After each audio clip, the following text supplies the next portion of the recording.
watching the show, she was the cowboy upper for sure. She was the one out there that was not holding anything back, driving it as hard as she could. Um, of course, after the race, everybody was blowing my stuff up. They were like, Chaz, did you see Jade Avedisian? Oh my God, how can you believe this? Now, of course, I judge things fairly. I understand that Jade Avedisian is the hot ticket item for a bunch of you people of the racing world, but I like judging things fairly. And even though Jade Avedisian, like I said, was the Sheldon Hodden child of this event, for instance, just going insane out there, she did give a little bump to the 97, which flattened the left rear. A little over aggressive. She is always overly aggressive. If you want to go study Jade's career, she's got some questionable aggressive moves that have, put other guys in very bad positions. But I do think out of the line of female racers we've seen come through the ranks here in the open wheel midget world, I would say Jade Avedisian looks to be the potentially better of them all. Now, I guess I'm sexist because I just said them, but that's all right. Sue me. Although it's a joke, but it's not a joke. I still believe in the two genders. Regardless, I do think Jade Avedisian is very good. And I was really high on Kaylee Bryson watching her come up through the micro ranks as well. But and this isn't a thing against Jade. This is a thing against Midget Racing. And I hate to be the negative Nancy here, but this is my problem with these scenarios is, a person like Jade Avedisian should, in my opinion, be trying to go wing sprint car racing or something like that and become a star of our industry to help grow our industry. I also think that should be the case for Corey Days and all these other things, but the industry is not set up that way in the open wheel world. If it was the fendered world, she would go and be a Ricky Thornton Jr. and we'd have a star to grow our industry and we would be properly managed as an independent industry in the open wheel world. But we don't do that. We live on asphalt dependency, and that's our stars. So we're just here to send them off. We're just a stepping stone to the next level. We don't treat our sport like the top, unlike the fendered racing world. Now, anyway, I would like to see that. But once again, referencing Kaylee Bryson, and this is where it's hard for me, and I think for a lot of people to properly judge midget racing in today's society, is when we see these midget guys jump into these wing sprint cars, they don't really perform. I mean, Kaylee Bryson was getting outran by Tucker Bolton in Florida. This is a guy who it's him and his dad setting the car up, and they're in a damn F-250. And she was running down there with a Howards, I believe. Very well put together team. I believe. Don't shoot me. But I was looking forward to that. I was like, all right, Bryson's gonna put it on their ass and just upended. I was like, oh my God, this Tucker Bolton I've been covering down at Riverside International Speedway on a weekly basis, driving 305s and trying to win some 360s or this, that, and the other is whooping her ass. I thought Bryson was like, the next damn gravel or something, not this. And then once again this year at Belleville, Bryson wins the Silver Crown race, but can't really keep up when they put the 305s on the track, and she was in a Hewish car. And that's 305. So outside of the Bryson performance down in Florida, maybe that was a few years ago. She needed time to develop. She won the Silver Crown race this year, got into the Hewish 20 and mid-packer. In 305s, guys. 305 racing. So back to how do I judge performance? And this is my unfortunate, I guess, thing. People come to me, what do you think of this guy? What do you think of that girl? This is where I have this problem with midget racing. I don't know if you can judge talent based. Now, obviously, if we were just racing midgets and that was the premium division of motorsports and dirt racing, and maybe that's what y'all consider it, then okay, then that's fine. But then, see, I add a little bit more rationality to the situation. Because when I'm going to judge a division, I'm not going to just judge the difficulty it is to drive the car, which I do think midgets are very difficult to drive, but I have to judge the competition within that sector of class. Who are you going up against? How much does money matter? Can you buy an advantage on the racetrack? Are there other competent drivers in a big amount that is on the racetrack? This is why I give credit to the 305 division, or like your IMCA modified division, or these more affordable divisions of motorsports, is because you have a plethora of competition. And if you want to be the best, you got to be one bad son of a bitch to outrun 1,000 guys on the same level as you. But in midgets, you got KKM, you got CB Industries, you got the Macintosh team, which that went away, I guess. Dalby and them. I mean, he's in a KKM car, so you only got a few teams that are financially your competition. Now, once again, I do think midgets are hard to drive, and I think it takes a great ability.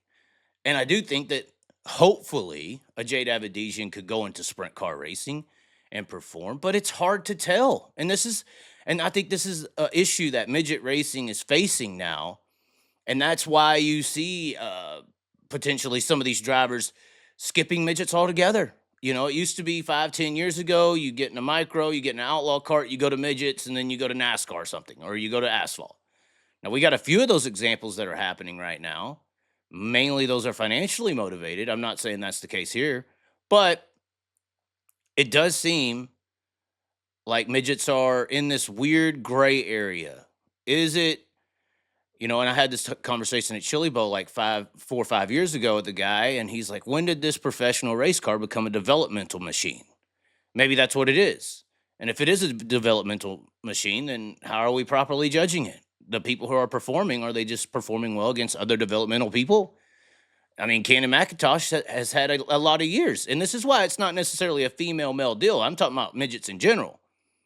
I mean, you see a lot of midget guys perform well getting sprint cars and not really do all that great. McIntosh, one of them, I think he could if he got at it a little bit longer, but it's just hard to judge. It's hard to perceive what midget success actually means in the open wheel motorsports world. I mean, we could even throw the fendered guys in there on that judgment, right? I mean, look how good Ricky Thornton Jr. did in a midget at Chili Bowl. He's performed relatively well in an average-ish car, not a Toyota superstar machine, but an average-ish car. Ricky Thornton Jr. has run well at the Chili Bowl. Gets in a 410 sprint car with high limit, just trying to make laps at the back of the B. So this just isn't necessarily a midget deal. Maybe 410 wing 410 sprint car racing is just that. I put that right up there with F1 as far as difficulty to perform and drive. I mean, that's where I put it. I put it above Cup Series and all this asphalt, but that's not the perceived perception of what it is, but I put it that way. I mean, I think it's on that level. We're going to have Tanner Holmes on the show Wednesday. We're going to talk all about that. So if y'all are interested in watching that, going to be one of the probably the most monumental interview. I mean, the questions, the discussion me and Tanner Holmes is going to have on Wednesday is going to be amazing. So stay tuned to that. Subscribe if you want to be able to catch that discussion. It's going to be a good one because that's a person who's had to dedicate his life to the industry. So we're going to be able to talk about the industry in an honest way. And I think if Tanner Holmes or any of these full-time sprint car drivers need to pay attention to how you're perceived, what your class is, how it's ranked. When a Jade Avedisian does what she does at BC 39, is it considered the same as what you would do at a local 360 show out in the middle of California at Riverside, like I referenced? I mean, here's a guy average doing better. Little local scene, Riverside International Speedway 305s, Belleville should be perceived as doing better if you're beating them. So where's this ranking system? Where's the levels at? And that's the problem with midgets. Where do they rank? Kenny Wallace, he had his little ranking system the other day when Ricky Thornton Jr. won a $100,000 stock car race in Iowa, which I consider stock cars very competitive. But he ranked dirt racing in a way. And he said IMCA stock cars was sixth.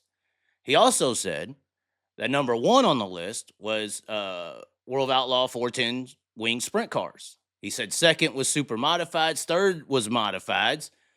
I forgot what he said was fourth and fifth, but he put stock cars at sixth. Or no, he put third. Third was the big block modifieds. Fourth was the UMP modifieds. Fifth was like a sport mod, I think. And then sixth was stock cars. Okay, where's midgets in that? Where's 305s? Where's 360s? So it's like, where are you putting this? Now, once again, I think Jade Avedisian is the best prospect to come out of midgets right now, especially for the female representation, which we do lack in sprint car racing. If we want winged sprint car racing to be perceived as mainstream, like if High Limit, for instance, wants to be this big thing and maybe elevate to a UFC of motorsports, then you have to also consider you have to have representation in your sport. If I was High Limit, I'd be throwing I'd be like, hey, Jay, don't be doing the road course shit and all that. Don't worry about that crap. You just come over here and be our star here in Wing 410 Sprint Car. If I was High Limit, I'd be begging to get Jade Avedisian into the series and be a staple of a charter system. I wouldn't have allowed Corey Day to leave. If James McFadden's leaving and going back and there's an open ride at Roth Motorsports in a charter position in Toyota, I'm putting Jade Avedisian in that ride. Who cares if it takes 2 or 3 years to develop? But this is the mentality that we were talking about in our video the other day that is thinking of making sprint car racing bigger, actually bigger. Not working on a step down system or a step up system, not a level, but projecting it as premium, as the top. Those would be the types of moves that you would be making. But anyways, like I said, this is not a Jade Avedisian hate. Like I said, I think she's one of the best prospects. I just think I have an issue similar to a lot of people in motorsports in how to view midget racing success. What does that mean you are doing?